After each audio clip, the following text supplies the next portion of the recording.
Unit Test Review Part 5, I think.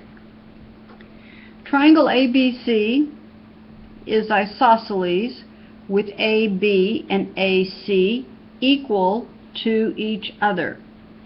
List all possible names for AD. Well, AD is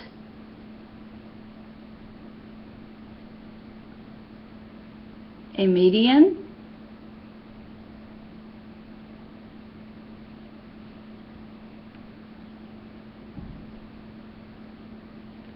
an altitude,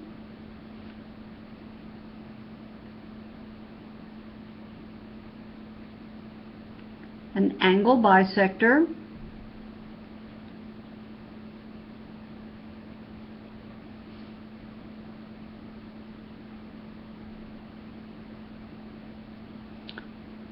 and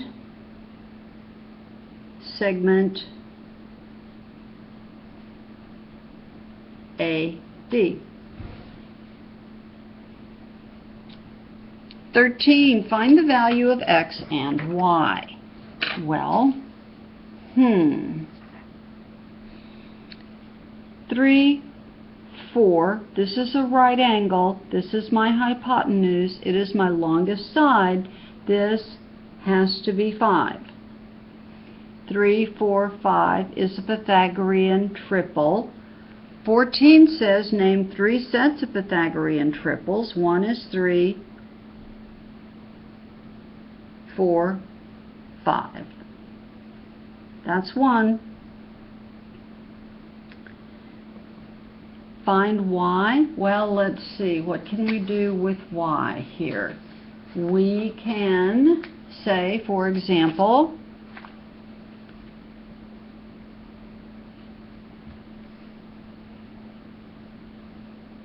(5) squared plus y squared equals 12 squared. Do not, ladies and gentlemen, make the mistake of saying 5 squared plus 12 squared equals y squared, because that is just wrong. So 5 squared is 25 plus y squared equals 144. Subtract 25 from each side. That is going to give me 119. Y squared equals 119. Can I factor 119? Let's see. 119. Is it divisible by 2? No. 3? No. 4? No. 5? No. What about 6? 119 divided by 6.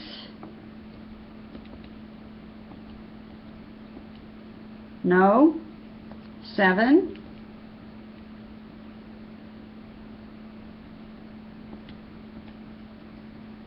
Ah, 7 and 17.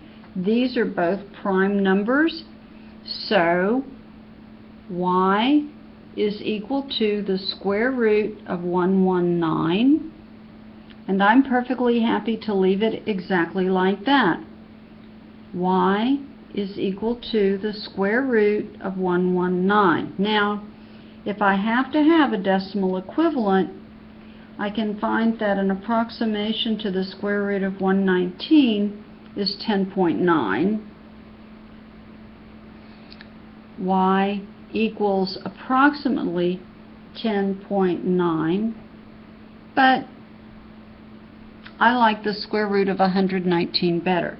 Now, name 3 sets of Pythagorean triples. Well, the 2 that I know and use all the time are 3, 4, 5, 5, 12, 13, and one more Pythagorean triple.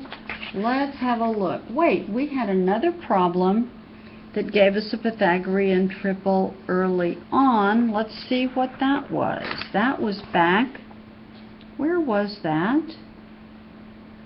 That was Here, problem 1, 8, 15, 17. 8, 15, 17, 8, 15, 17. Where did we list our Pythagorean triples? We listed them in our review here. Also 7, 24, and 25. So 3, 4, 5. 5, 12, 13, 8,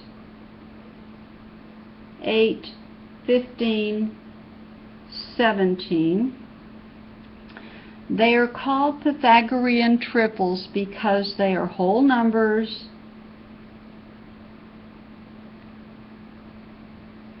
that satisfy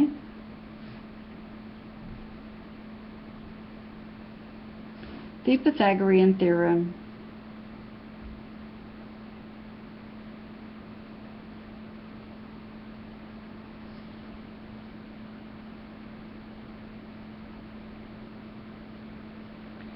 Okay, I wonder whether we can get through 15 in a short time.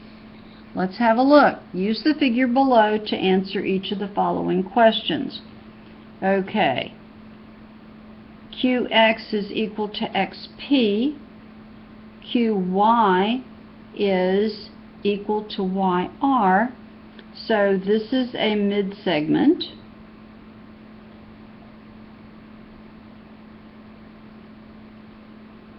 Pz is equal to zr, so this is a mid-segment. Yz, this is a mid-segment. So these are all mid-segments. If Yz is equal to 12, what is the measure of QP?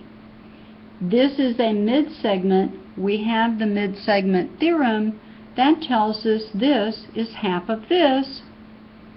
So if Yz is 12, this is double 12. 2 times 12. QP is 24. If PR is 32, what is the measure of XY? This is a mid-segment. It is half of this side. Half of 32 is 16.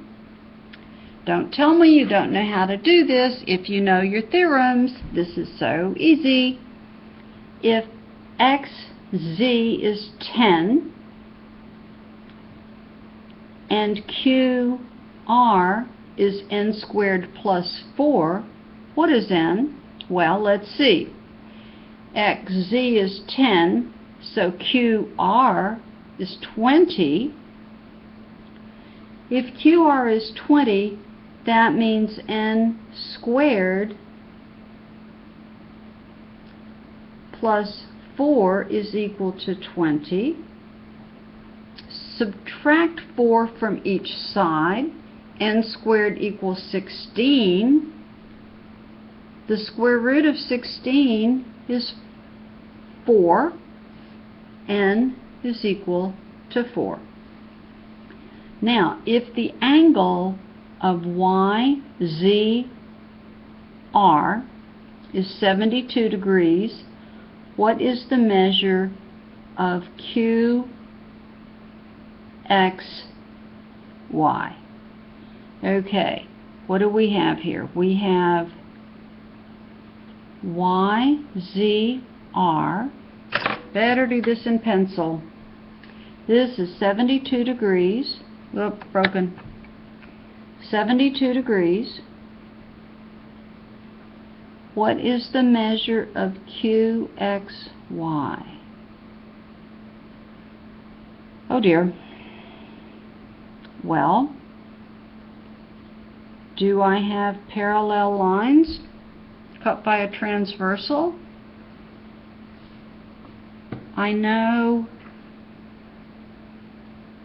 this line is parallel to this line, and this line is parallel to this line. So let me see. Could I possibly have corresponding angles somehow? This guy is parallel to this guy.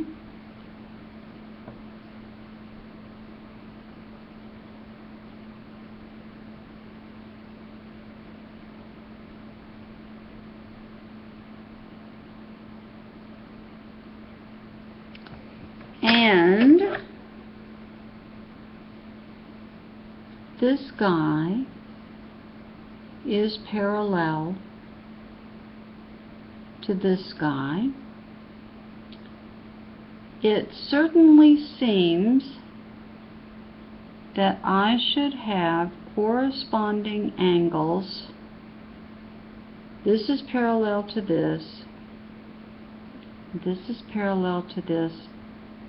It seems that I have corresponding angles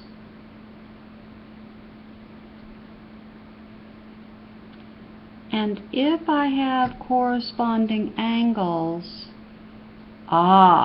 here, have a look at this. Look at this. This is 72 degrees, right? Now, this line is parallel to this line because this is a midsegment. So that makes this also 72 degrees. But now we also have this parallel to that, so this has to be 72 degrees.